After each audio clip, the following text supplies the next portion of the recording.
Fala galera, tudo bem com vocês? Saudações tricolores. Como é que vocês estão? Tudo tranquilo nessa sexta-feira? Vamos para mais um sexto, né? Fiquei um tempo sem gravar um vídeo vamos dizer, desse programa, né? Mas hoje, amanhã, na verdade, temos Fluminense e São Paulo no Maracanã às 16h30. Então eu queria falar um pouquinho sobre a minha história, a minha vivência com esse jogo, esse clássico Fluminense e São Paulo. Antes de falar dele, gostaria de pedir você, como sempre, para se inscrever no canal, deixar o seu like, para que você possa apertar gostoso o badalo do Alê para receber as notificações. Compartilhe esse vídeo com os tricolores e comenta aqui embaixo qual é o Fluminense e São Paulo da história da sua vida. Vamos lá? Bom, Fluminense e São Paulo é um clássico, né, que eu vi 3 vezes na minha vida. A primeira em 1986, quartas de final do Campeonato Brasileiro, né, o Fluminense ainda com vários remanescentes do tricampeonato, lutando para se classificar a uma semifinal que seria contra o América do Rio, né, que tinha um grande time.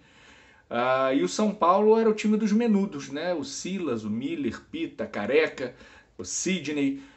Um timaço, o time do São Paulo de 1986. E naquele jogo no Maracanã, o Fluminense venceu por 1-0 o gol do Washington. Mas a sensação ao final do jogo era que tinha sido pouco. 1-0 tinha sido pouco, porque teríamos o jogo de volta no Morumbi e o São Paulo, com aquele timaço, era muito forte em casa. Ainda assim, uma vitória era uma vantagem, o empate seria nosso. Infelizmente, lá no Morumbi perdemos por 2-0, o Careca fez um gol de placa e a gente acabou eliminado. Antes desse jogo, né, na verdade não foi o primeiro, esse foi o segundo. O primeiro, na verdade, foi em 1984. E ele, para mim, é simbólico, embora tenha sido 0-0 no Maracanã, porque foi a primeira vez que eu fui sozinho ao Maracanã. Anteriormente, eu sempre ia com meu pai, e naquele jogo, Fluminense e São Paulo, eu fui sozinho pela primeira vez. Pela primeira vez também me coloquei atrás do gol, no meio das torcidas organizadas e tal, porque eu achava sensacional a festa das bandeiras, eram muitas bandeiras ao contrário do que é hoje, e fui sozinho aquele jogo, que foi um jogo modorrento, né? O Fluminense tinha ganho, aquela era uma segunda fase de grupos, ou terceira fase de grupos, sei lá, o Campeonato Brasileiro era muito confuso naquela época, e em São Paulo o Fluminense tinha ganho de 2-0, né? E aí nesse jogo, que eu acho que talvez fosse o último daquela fase, foi um 0-0, um joguinho bem chatinho, e foi a minha estreia no Maracanã, né? O meu segundo jogo no Maracanã sozinho foi o Fluminense 0, Corinthians 0, né, de volta, mas antes eu fui a São Paulo escondido ver Fluminense ganhar do Corinthians no Morumbi por 2-0, gols do Assis e do Tato, um em cada tempo. Depois eu vi os 2 jogos da final, Fluminense 1-0 contra o Vasco, gol do Romerito, e o 0-0 da grande decisão, do dia 27 de maio de 1984. O terceiro Fluminense São Paulo da minha vida já foi mais recente, foi em 2007. O Fluminense campeão da Copa do Brasil, já com a vaga assegurada para a Libertadores de 2008, enfrentava um São Paulo fortíssimo, que acabou campeão brasileiro, e nós empatamos com São Paulo em 1-1. Um bom jogo, um grande público, né? A torcida do Fluminense estava com a mania de levar aqueles rolos de calculadora que imprime, né? E um desgraçado esqueceu de abrir aquilo, caiu na minha cabeça, deu um cortezinho, mas enfim, não tem importância porque o Fluminense fez uma boa partida, o São Paulo fez uma boa partida, foi 1-1 que nos tirou qualquer chance de título naquele ano, já estava bem difícil, mas já tínhamos a vaga garantida para a Libertadores de 2008.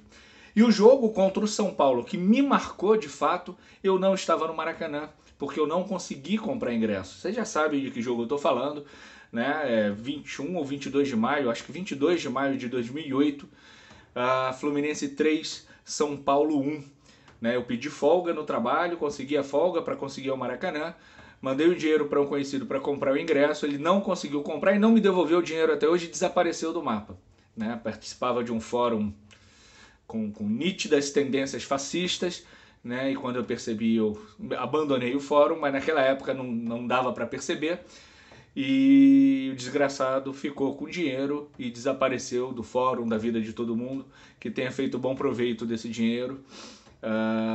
Mas o fato é que eu vi o jogo em casa e foi o jogo que marcou a minha vida, porque a gente tinha perdido por 1-0 para o São Paulo no Morumbi, gol do Adriano, né, o Adriano Imperador.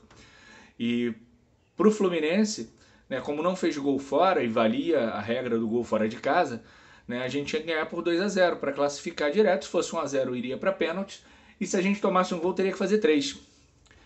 E o Fluminense partiu para cima do São Paulo, né, o São Paulo treinado pelo Muricy. O Fluminense partiu para cima do São Paulo e abriu o placar no primeiro tempo com um gol do Washington, aquele que ele puxa a camisa, quase rasga a camisa, parecia uma besta enjaulada.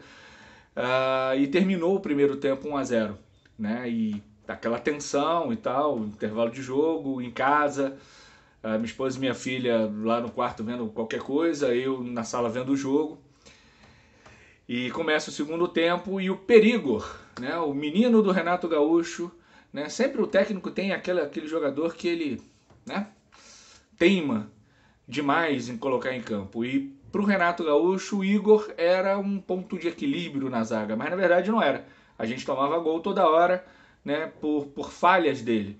E aí no segundo tempo, quase ali na metade do segundo tempo, Aloísio Chulapa, gente, o Aloísio Chulapa vai para cima do Igor, dribla para cá, para lá, o Igor quase cai de bunda no chão, fica perdido, né, e ele cruza e novamente o Adriano Imperador faz o gol em cima do Fernando Henrique. Nenhuma chance para o goleiro do Fluminense, 1-1, e aí deu aquele desespero, né? Precisaria de 2 gols em metade do segundo tempo, né? Já tinha batido aquela bad do tipo, dançamos, não vamos chegar mais longe do que as quartas de final da Libertadores daquele ano. E o Fluminense vinha bem, porque na primeira fase foi o time que mais pontuou de todos os times da Libertadores. Na segunda fase, né, nas oitavas de final contra o Atlético Nacional, ganhou de 2-1 e 1-0, quer dizer, passou fácil pelo Atlético Nacional da Colômbia. Fez um jogo razoável contra o São Paulo no Morumbi e vinha jogando bem no Maracanã contra o mesmo São Paulo. Mas aí, né, o Gravatinha resolveu dar aquela ajuda, né, e na saída de bola o Conca toca para o Dodô, que dá um chute fraco e o Rogério Ceni falha. Eu acho que o Gravatinha puxou o Rogério Ceni para o lado e a bola entrou mansamente, né? Assim, no instante seguinte ao gol do São Paulo, o Fluminense fez 2-1. E aí o time incendiou de novo e incendiou a torcida, né? A torcida foi enlouquecedora, como eu queria estar no Maracanã naquele dia.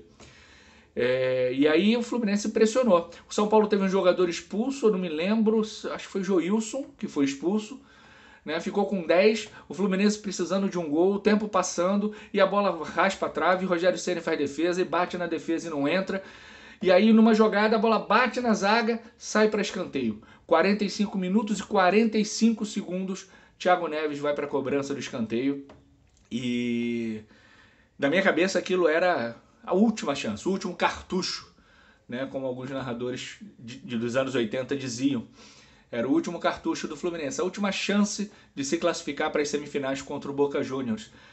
E o Thiago Neves colocou a bola na cabeça do Washington. E o Washington subiu mais que todo mundo, a bola foi no ângulo, o Rogério Ceni se esticou todo, nunca vi o Rogério Ceni se esticar tanto, parecia um homem borracha, mas nem assim ele conseguiu pegar, a bola entrou no ângulo.